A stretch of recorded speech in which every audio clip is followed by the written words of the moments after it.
Yo, what up, YouTube? I'm from the grade. Y'all good? From the grade, you feel me? You see what the fuck we on, man. Visiting the most drug addicted city in America by my boy Tommy G. On From the grade. I wish there was some scary videos to watch, but there isn't. You feel me? We fought with Tommy G over here. I ain't gonna lie, I wasn't gonna watch it, but I'm kind of interested in this shit. You feel me? Because, like, drugs is really a problem in America. People stay off drugs. You feel me? Like, for real. Stay off drugs, for sure. I've dealt with people with drugs. It's a sad fucking thing to see, like, motherfuckers that you know love deteriorate. Or deteriorate, if that's the right word I'm using. But let's get to this. What does your first hit of meth feel like? Superman. Now we are seeing students as young as first grade who have had drug issues. First grade? First grade? What type of fucking drugs did you do? How old was you in first grade? Is you like 7 to 8 years old in the first grade? What the fuck is you doing at... Yo, what percent of guys that are slaying you think waste their I just assume everybody.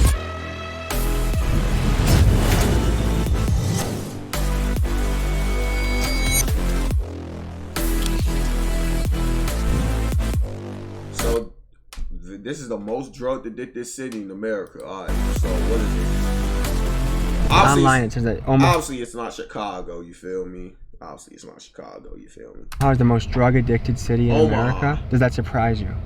I've never heard of a city called Omaha. I've never heard of the city. The United States of America is facing a massive drug crisis. In 2021, over 106,000 people died from drug overdoses. This is up 14% from 2020. The main culprit in this story is fentanyl. Next to the fentanyl. Yup, fentanyl. Y'all niggas be on all that fentanyl, boy. Y'all ass, boy. Crisis wreaking havoc in doing all that communities across fentanyl. the country. Overdoses, drug seizures, and concerns continue to grow from coast to coast. The victim can be seen buying the fentanyl and then walking over to the front door of the gas station before collapsing. A snapshot of America's fentanyl crisis. An average of one person every 10 hours dies in this city of a fentanyl overdose. A lot more people are dying, and it's in a lot of the drug supply, and people are doing it without knowing they're doing it. Fentanyl was created in 1959 by Dr. Paul Janssen to be a more efficient alternative to morphine, and it's used in hospitals to help with surgeries and pain management. Due to its potency and how cheap it is to produce, drug dealers cut their products with fentanyl to stretch it and make it stronger. The journey of fentanyl to the United States is as follows. Much of it is created in China and India, and it's sold to Mexican criminal organizations like the Sinaloa cartel. It's then smuggled across the border, and it's been flooding the American streets. Today, we visit the most drug-addicted city in America, Omaha, Nebraska, top in the nation for meth, cocaine, marijuana, and heroin. We speak with addicts, people in recovery, Well, weed's not bad, you feel me? drug dealers, and law enforcement. Hey, let's hit the still a streets. drug, though. Omaha, Nebraska.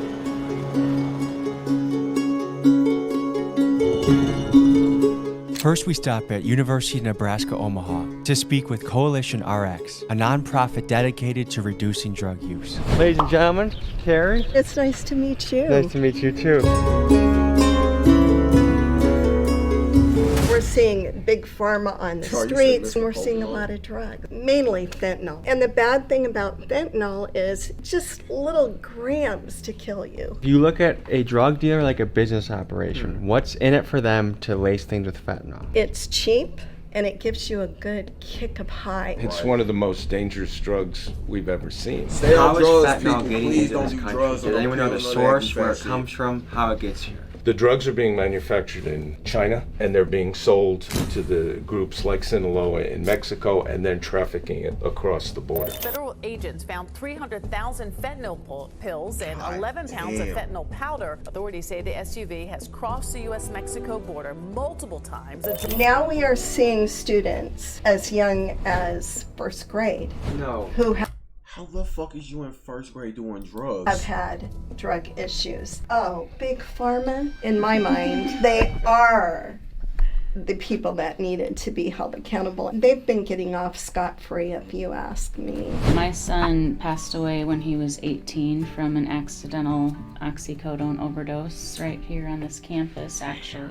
He had just finished his freshman year on a full academic scholarship here, and from what I can tell, he was experimenting with drugs, I believe because of some stress he was under with grades and different things. And he went to sleep one night after getting some oxycodone from another student, and he didn't wake up that morning. If we meet a drug dealer today that bolsters his business with fentanyl, what would be your message to that drug dealer? What would you like to say to him? Well, I want them to think about their own child or their niece or nephew or the kid next door. Would they want that kid's life to end because of what they're doing to make a buck? That says that sound, but them niggas don't give a fuck. Like, shorty, like, as long as them niggas get their money, them niggas don't give a fuck, man. Come on.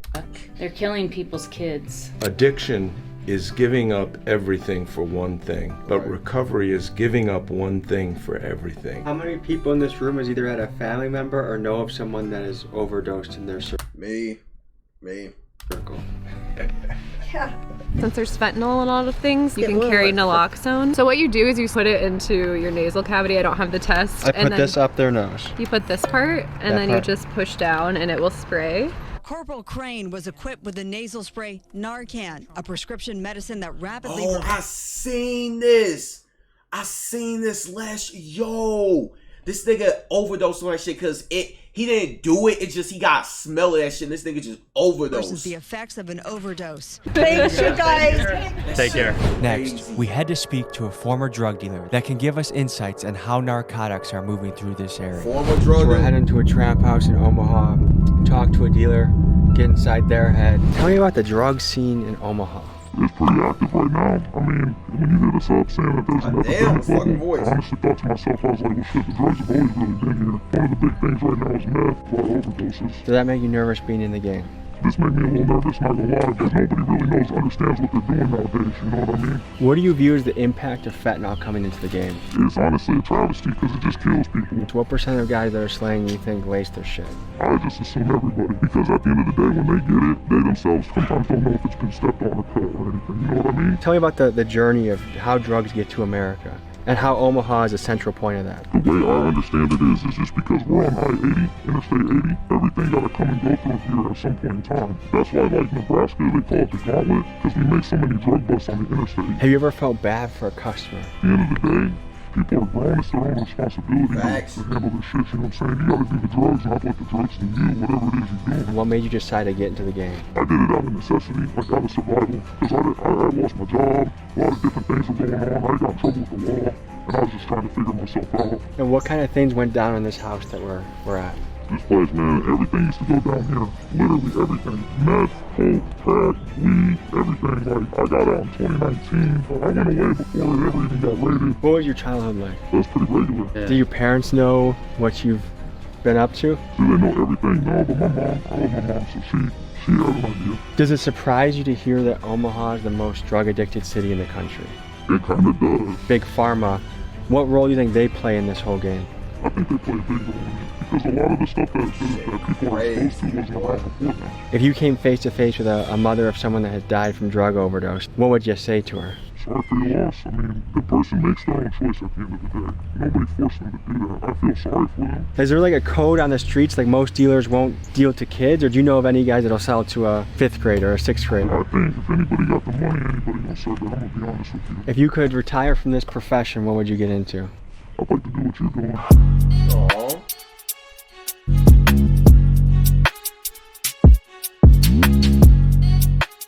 Next, we head to a part of Omaha where drug addicts and homeless people are living in tents on the street to get their story and hear what their life is like. Omaha is known as the most drug-addicted city in America. It is. I'm with the outreach program. I'm a psychologist. Fentanyl is the worst thing in the world. They used it when they put you under to do surgery. They quit using it. Well, then it disappeared off the docks. It went to Mexico. It comes back to the United States. They stomp on it. What stomping means, they mix it with other things. Young cats like you get it. What can you tell us about life here? Difficult, hot, resources are slim. Do you survive out here all day? Yeah, I'm here 24/7. What gets someone to a point that They're willing to be outside in a tent in 90-degree heat. To get away. Sometimes it's better to be out here than it is to be in an abusive situation. And guess what? It could happen to you two guys too. What's the drug that's running through Omaha right now? Meth, crack, there's some cocaine and weed. Pretty much anything you want to find is pretty much everywhere. Right here. I got out of the situation that I was in and ran out of funds, so I got stuck here until I can get enough funds up to be able to get into a place. People are bad. They've had a bad situation, but sometimes the system doesn't allow that. What could the system change, or what could be better about the system? Other psychologists, psychiatrists, outreach programs, hospitals where they can take their medication, etc., etc. They can live a normal life. This is kind of the Skid Row of Omaha, I would say. Hell yeah, this the bottom. I can't get my fucking ID. They f***ing with me. They keep talking about they care about the people that's homeless. They don't want you to put your tents up nowhere. Why the f*** we can't put our tents up nowhere and y'all not trying to help us? I had suspicions about this guy, so I called the Sienna Francis house to see if he worked there. They said he was not a psychiatrist on staff. He nigga really came from capping. Was a patient. Oh, that bapping, boy. This nigga really just bapping. Today we meet John, a former addict helping other people on the path to recovery outside the Sienna Francis house, which is a place leading the charge in helping the homeless, but also one of the highly concentrated areas of drug addicts in the city. It's a sketchy place that plays a central role in this story. The most drug-addicted city in America is arguably Omaha, Nebraska. Does that surprise you to hear? That's the first time I've heard that. I know it's bad here, the fentanyl epidemic, the opioid crisis. I know it's known for the methamphetamine use, but yeah, it's getting worse and worse. So I've got a for-profit counseling agency, Halo Counseling Center. I've been doing that for about the last 8 years, started that in 2015. So we do a lot of work with like the criminal justice system. Most of our referrals come from probations, drug courts, veterans courts, things like that. It's insane. I mean, our business just continues to grow. I started off with just me, myself, and I, and now we're up to 8 counselors, 5 offices, and we still can't keep up. What got you into this? So I got my own history. In 2006, I was out on the streets smoking meth. I was involved in a raid September 11, 2006, and was arrested, charged with conspiracy to distribute 500 grams of meth. So I was just with the guy that was doing it, basically. I was his right-hand man. So that's where it started for me, where my sobriety got started, was that treatment facility right there. Used to be a lot of tents out here, and if we end up walking down farther that way, you'll see a lot of tents and everything where the people choose not to go into the shelter. You know, they're either not ready yet or it's just not for them. How did you become sober? I got arrested, which is my sober date, August 26th of 2020, and arrested for methamphetamine. I went to jail for 6 months, and I've been battling drug addiction for probably the last 10 years. And so I was arrested, sat in jail for 6 months. I came over here. I was here for 7 months, and then went to the halfway house, and then just been trying to get my life back together slowly but surely. It seems like jail is a lot of people's sober day. Yeah, absolutely. Some sort of higher power, man, that gave me the option to do a program that we offer here, and if I graduate that program, I get the felony removed from my records. Once I got into jail, it was almost a sense of relief because I had attempted sobriety, some feeble attempts, didn't really reach out to get any real help. Then when I was charged federally, then it just became a fear factor. Once you see the United States of America versus John Sapensky, that tends to tighten some things up in the old body there. What does your first hit of meth feel like? Superman. Euphoria, energy. I was at work, I was mowing lawns, and I had a hangover from the night before, and my boss was like, dude, what's wrong? What's going on, man? Usually, you're doing a good job at work. Man, I got a hangover, I feel like crap, whatever. He's like, go talk to my brother. So I went and talked to the brother. He pulls out a bag of meth, took a big old snort, and I'm mowing lawns like nobody's business. I'm running around with a weed eater and just tearing people's lawns apart. It was glorious. So it started out pretty innocent. Yeah, within weeks, I'm staying up for days on end. It's 3 o'clock in the morning. I got to work at 6. I need to get more dope. Can't find any more dope. Can't go to work. And the cycle began. My first experience with it was I was using marijuana at the time, and my friend came over, and I took a hit of meth, and it really didn't do anything for me then. I don't know if it was because I was already prescribed amphetamines, legal amphetamines. And then years down the road, after I got into some trouble in a different city, I was on probation, and I was kind of trying to be clean, and a girl said to me that I was seeing at the time, she said, well, this will make sex better. Of course, I'm all for it. If it's going to make sex better, why not? How'd you find It's your way here? always What's your cute that story? get other people I got in do trouble drugs, with the recovering law. I addicts. was addicted to meth for like 13 years. When was your first introduction into meth? How'd you start that? When I was 16 years old, I used to drink a lot with my friends and stuff, and I got introduced to it one night. It was like something to stay awake, to party more, and then it became like an everyday thing. I went to jail. How long did you serve? I was in there for 3 months. Did that help you on the road to sobriety? If I would have got out and just went back on the streets, I'd probably be back on drugs right now. What should the punishment be for a dealer that's selling people meth? Definitely jail time. What was the low point of your meth journey? Right before I came here, I lost custody of my girls. I lost the love of my life. I'm facing like 17 years in prison right now. If you're struggling with drug addiction, you got to find your higher power. You got to believe in something higher than you. If you need help, it's always nice to reach out to somebody that you love and tell them the problems you're going through. Our next stop is talking to drug dealer Shakedown, who is currently facing federal time for her narcotics operation. We wanted to talk to someone that had hands-on experience with fentanyl. Here's what we learned. How would you describe yourself? Just try to get a dollar, take care of my people. So what are you currently up against right now? Facing about 9 to 10 years, manufacturing methamphetamine, fentanyl, cocaine. I've spent 5 years already in prison. You know what I mean? This is federal time, so it's gonna be different. Do you think there's any shot of beating the case, or what are you looking at? No, I don't think so. It's nothing that's gonna stop me from going to prison for some time. I ain't start, really hustling, like selling narcotics and whatnot until 3 years ago, 4 years ago. Before that, I was hitting licks, like robbing people, going to people's cars, going to people's houses, doing what I could to just stay afloat. I was introduced to selling drugs, and I was like, damn, I ain't gotta beat nobody up no more. I ain't gotta do all this. You know what I mean? I ain't gotta do all this. Put my life at risk, put your life at risk. You know what I mean? You put people through that. You put people's kids through that. Have you ever felt bad for a customer? Before I ever started selling fentanyl, I lost my girlfriend. My girlfriend before this, I didn't give a f. I was like, if I'm gonna lose somebody, y'all gonna lose somebody. I kind of like numbed up after a while. Like, what are the drugs that are going through Omaha right now? Like, what are the biggest drugs that people are selling? Fentanyl super heavy right now. They don't even want heroin no more. Fentanyl is synthetic heroin. That's what they going for. They want that shit immediately. What was your childhood like? I was in the system. I was locked up. Like, I've been locked up since I was 14. What were you booked for? Distributing and conspiring to confederate methamphetamine, fentanyl, and cocaine over 400, but less than 700 grams. How much money does all that cost? That'd be like 50,000. And then what can you flip that into? You get 50,000 straight up, but you ain't find people, you gonna flip that to 150,000 easy. The first hit of fentanyl, what is that like? If you are constantly a person that deals with trauma and traumatic situations, it's gone for a minute, you know what I mean? Do you think most drug users and even drug sellers are running away from trauma, and drugs are kind of the way to like patch up the pain? Hell yeah. I feel like it's never the drugs, it's the experiences that you've been through that made you, gravitate to that. Earlier this morning we met with the mom of a kid who overdosed, and it's just her son's death has impacted the whole family. It has a trickle effect. What would you say to the parents of people that have overdosed? I've been through it, so it's like I don't, people make their own choices, and you just gotta stop them from making those choices, not by telling them what to do. What's the youngest person you would say that has come to buy drugs from you? 13, 14. What does it cost for a serving of fentanyl? If you buy it in bulk, I can get it for $1.25. And what do you sell it for? $30. I wish you the best. I appreciate you. Tell me a little bit about your story. Well, I was living out in Omaha, and the Perk 30s were really huge, and that's how I started using Perk 30s. I've heard that in rap songs. Yep.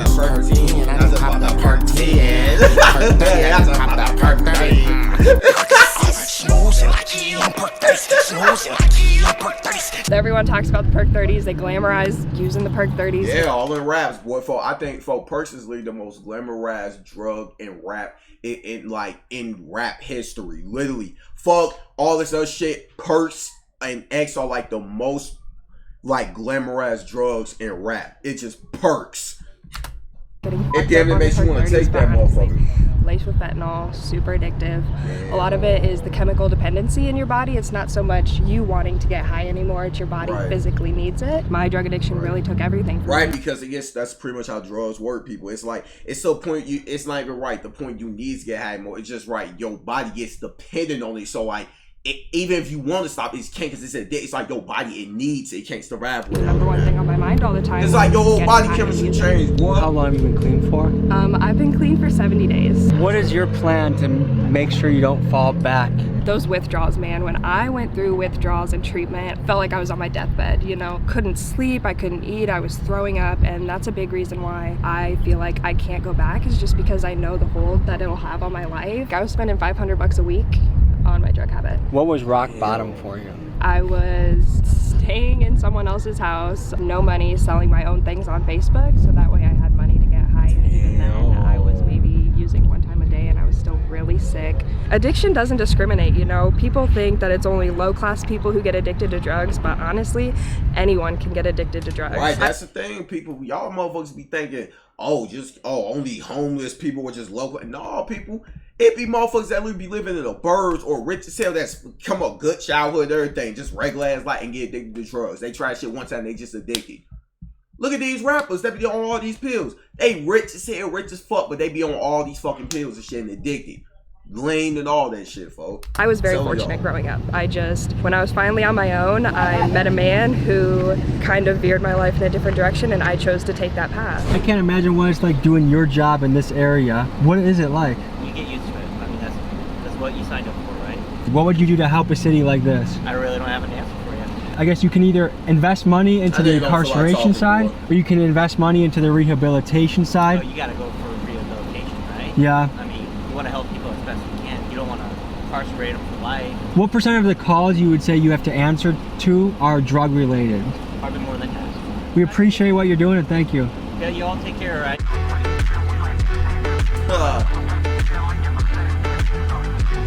Oh man, WV, man. I like watching that. I'm glad we watched that.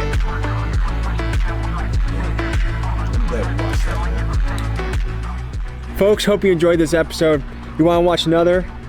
Here. You want to subscribe? Over here. See you next week. WV, man. Shout out Tommy G, man. W fucking vid.